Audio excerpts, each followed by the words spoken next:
India has undergone in the last few years a remarkable transformation. Driven by rising disposable incomes, growing urbanization, and soaring aspirations among our billions. Yesterday's luxuries have become today's necessities, and mobile phones have actually become an indispensable part of our day-to-day. With over 750 million smartphone users and counting, India has become a mobile-first nation. Now, the numbers we just shared with you are staggering.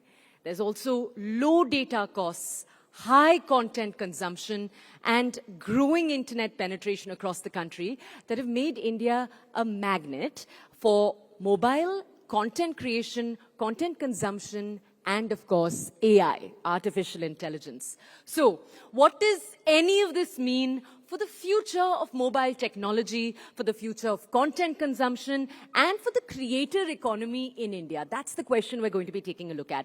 And how are companies and founders adapting to this new landscape? What innovations, what exciting new startups will we see out of India in the next few years? To answer all of these questions, we have the pleasure of hosting, in just a few seconds from now, Akis Evangelidis. He's the co-founder and India president of Nothing.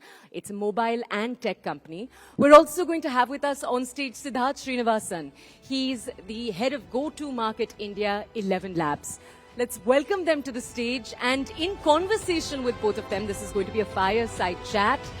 To have them in conversation will, of course, be Chandra Srikanth. Do come onto the stage.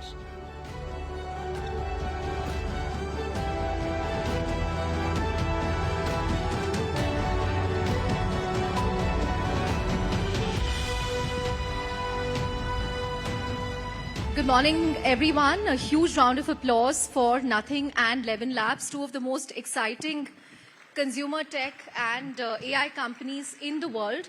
Morning. Thank you very much, Akis, for flying down all the way from London for our Rising Bharat Summit. Thank you, Siddharth, for flying down to New Delhi. It's a very exciting time in AI. Just a while ago, I was in conversation with N18V Srinivasan of Perplexity, and he said he gets very little sleep these days because when he stops working and he's unwinding, he's still thinking about what is happening because the pace of disruption is just so much. So tell me how you are infusing AI in what you do. So for those who are not aware, Nothing is a smartphone brand. Akis was with OnePlus before he decided to build this completely new smartphone brand.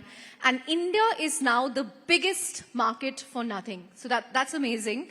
And ElevenLabs was the AI startup that worked on the Modi Lex Fridman podcast recently. So, you saw PM Modi talking real time in English, content getting dubbed. That happened due to ElevenLabs' AI efforts. So huge round of applause for both of them. Akis, what's happening in the world of smartphones? Yeah, I think AI brings quite an exciting opportunity to the table. I think for the longest period ever, there has been this kind of app-led user experience when it comes to our smartphone, and this hasn't really drastically changed in the last 10, 15 years. And on the other hand, our dependency on smartphones has drastically changed. We use smartphones for everything nowadays. And therefore, AI brings a whole new opportunity in terms of redefining that user experience. If you think about the app-led experience, is very siloed in a way, where you need to kind of open different screens, menu, apps to kind of bring content or things you want to do. Whereas AI, if applied thoughtfully on top of this experience, you will be able to kind of be a connective tissue between your intent and action, right? Your smartphone understands probably more than yourself, and basically it will help facilitate a user experience that's a lot more intentional, more contextualized, and also a lot more dynamic. Because if you think about the current experience in consumer tech products, those are kind of system forced onto the user.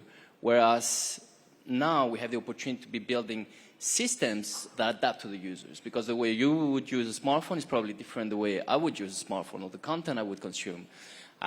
So that's what we're kind of working on. This will be probably, that shift will be happening in the next probably 10 years and in a gradual way. But at the end of the day, drastically changing the whole smartphone So user will we be experience. spending more time on smartphones than ever? I mean, smartphone addiction, screen addiction is already an issue. Is that only going to go up? Will we become slaves of the AI agents operating our smartphones? If anything, I think our smartphone usage will become a lot more intentional, right? Because now you're using apps or services that have their own agendas, right? Whereas in the future with AI, basically it will be systems that will adapt to your user experience. Even now, social media, for instance, you open your social media, you see everything except content from your maybe best friend, because she's not posting so much, and it doesn't come into the algorithm. But in the future, that content will be from your best friend or family member, will be able to kind of be brought up straight onto your maybe home screen without having to open an app. So you kind of keep in touch with people that you meant to be in touch with when you first started using social media. That's where things are heading. So agendas won't be pushed onto you, but the user experience will be a lot more personalized, a lot more dynamic, and hopefully a lot more intuitive and intentional. So hopefully you'll be spending less time, or at least the time you'll be spending will be a lot more productive on your smartphone. Right. Siddharth, tell us about this podcast of Modi. How did you do this live AI dubbing? And what was interesting was, typically when we see this happening live, right, someone else is doing the voiceover. But here, it was PM Modi's own voice. So did you train it on his voice? How long did it take? Because it was a 3-hour interview. And, it was like he was talking in his own voice. How did AI do that? First off, thanks for having me and ElevenLabs here at this event. Glad to be here. The Modi and Lex Friedman interview, it was a culmination of a journey for us, right? We're a 2-year-old, little over 2 years AI lab. We build our own audio and models. Which is already raised 250 million, valued at 3 billion in just 2 years. Exactly, that's right. So it's been an unbelievable year from January 23 when we put out our first model publicly to today where, here I am amongst all of you, right? So it's a fantastic journey. Now, we've had a partnership, with Lex for a couple of these already, right? So, we worked on the Javier Milei podcast he did. We worked on the one with Zelensky. And, we got to participate in the opportunity to make the Modi interview a lot more accessible, but also to make Lex Friedman more accessible in India, right? I think if you look at his voice in Hindi, I would say that was pretty spectacular as well, right? Now, that's pretty much what our mission is. We're trying to make content accessible in every voice and every language all around the world. So, when we got this, the team got together, we said, how do we do justice to this?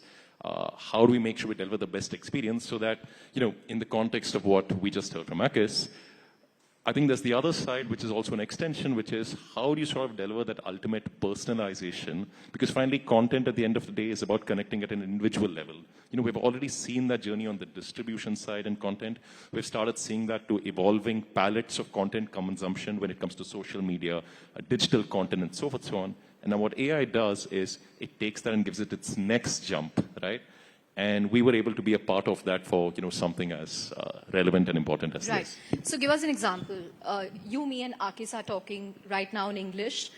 Suppose we want this to be accessed in, say, Hindi and Tamil, in our voices, like in Akis's voice, Tamil, in your voice, Hindi, my voice, both.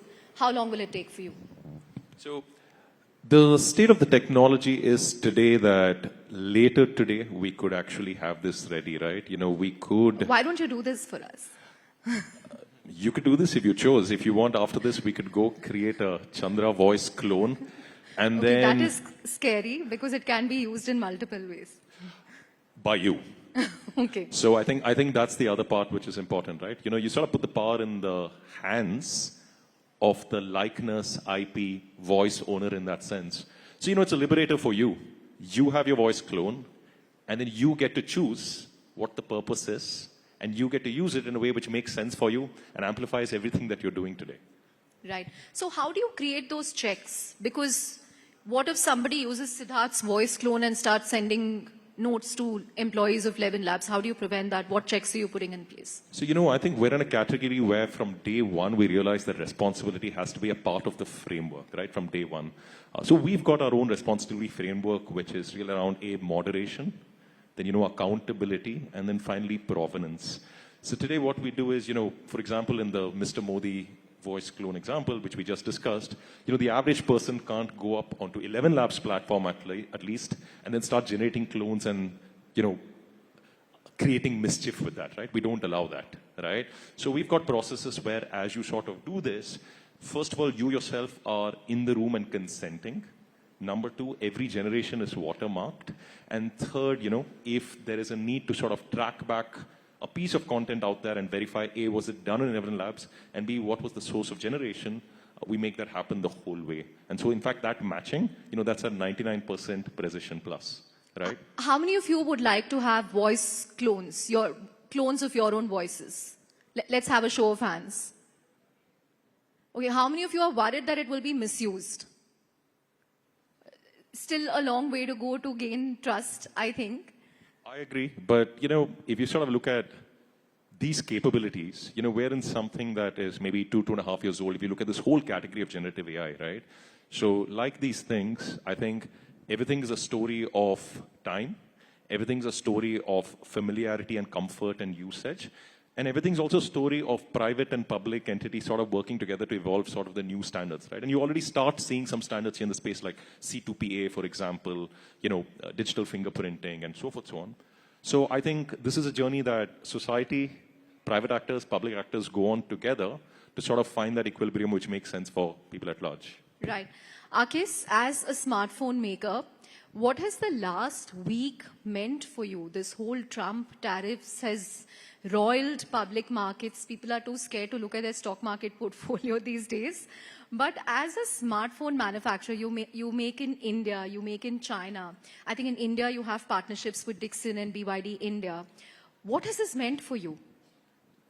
So yeah, as you said, for us, I mean, and especially at our scale, we started now kind of 4 years ago. India is our kind of main market, and we already kind of manufacturing everything here in India. So at this stage, quite limited in a way. So prices will not be impacted for now? Limited, yeah. Limited impact. Right. But we also understand that you're in the process of getting into this big joint venture in India. You're identifying manufacturing partners and, you could be investing a huge amount. So tell us about your manufacturing plans for India. Will we see India becoming a global export hub for nothing going forward? Yeah, we're very bullish on India, to be honest. When we started this company, the level of excitement and support we're getting out of India was crazy, to be honest. And I think this is due to the fact that India is one of the largest and youngest digital population. I think the level of expertise and knowledge that people have in tech here, is way beyond anywhere in the world. The questions we can ask about like processor, what type of RAMs, and users are so knowledgeable. So I think this kind of tech savviness, ever since we started, brought in this kind of organic traction as a new entrant in the tech space. And since then, our growth has been tremendous. Last year, we're the fastest growing smartphone brand in India, and I think the future is actually big. I feel that basically, India is at the verge of an entire new revolution when it comes to the smartphone industry. I think India will be quite rapidly at the forefront on the global stage. And for us, we want to be part of the journey. We can facilitate that journey. We've been in the industry for quite some time. Now we have already a big team here in Delhi and planning to aggressively expand.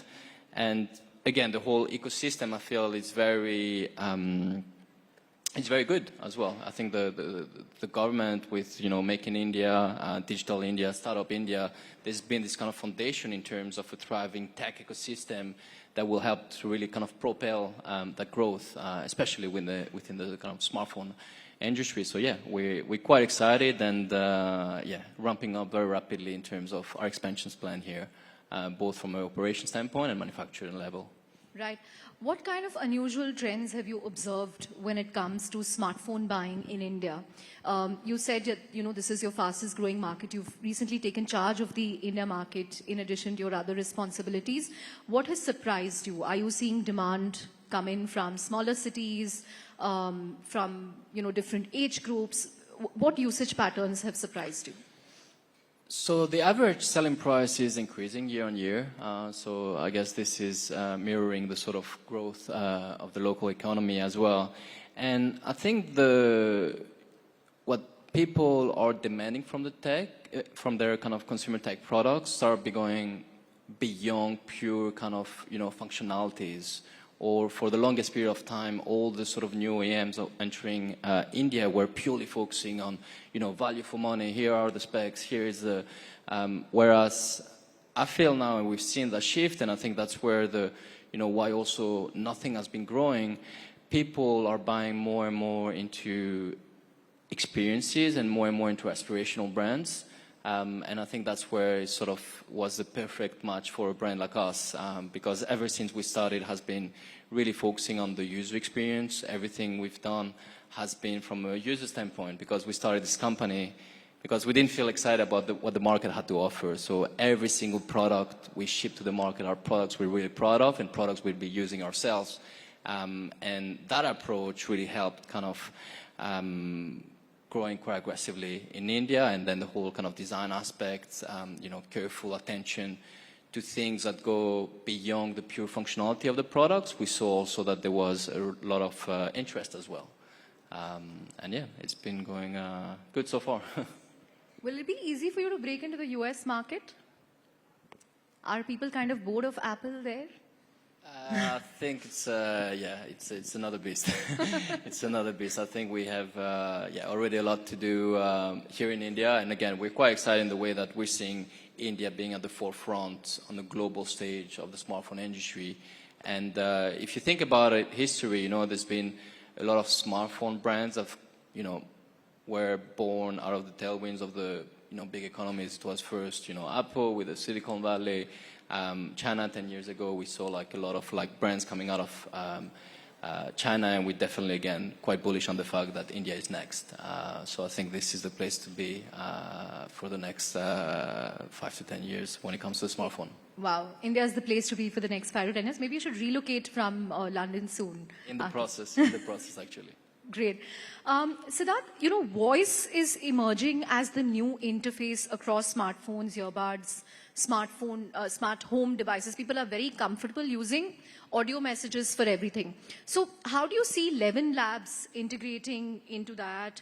Are you exploring partnerships there? For instance, will we see ElevenLabs and Nothing working together? So, before ElevenLabs, right, I had the opportunity to be a part of the digital video, social media, that whole industry, right?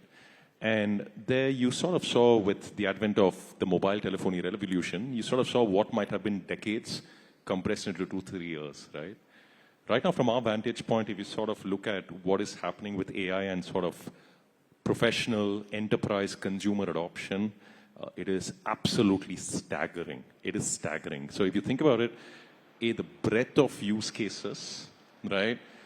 How it's cutting across industries, personas, it's just at a scale which is unbelievably exciting when you sort of think about that, right? And, India does have some very unique constructs which allow for this, right? So, for example, there may be 100-odd million podcast listeners today. You got video at 500, 600 million users.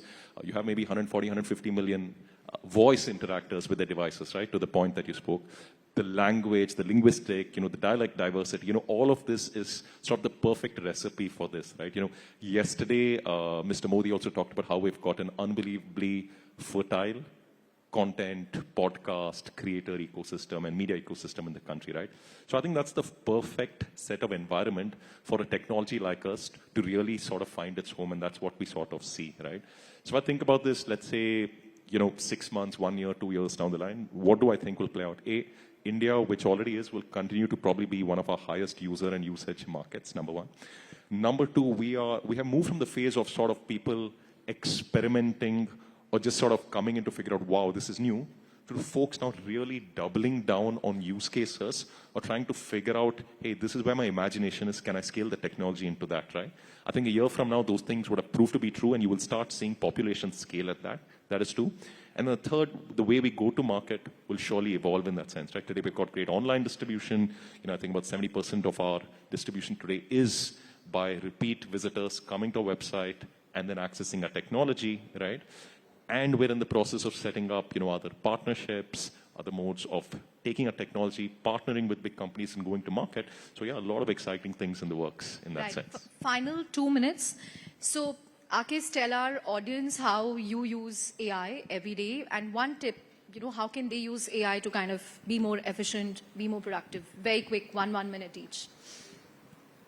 I think when it comes to smartphone, like the use case is still quite limited. Now we introduced basically our first kind of AI features where it acts as a second memory. Nowadays you kind of have content in your notes, in your emails, you take like pictures randomly and so on. So now we've created like a N-1 screen where basically you can brand up everything.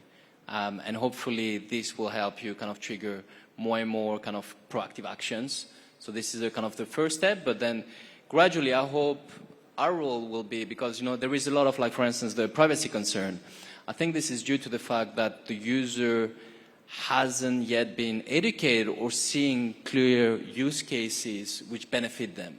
But I'm quite sure rapidly when people, to your point, will be spending, just a few minutes versus 10 minutes on the smartphone, because everything is a lot more kind of personalized, contextualized, and kind of raise action straight away so you don't have to look through your smartphone.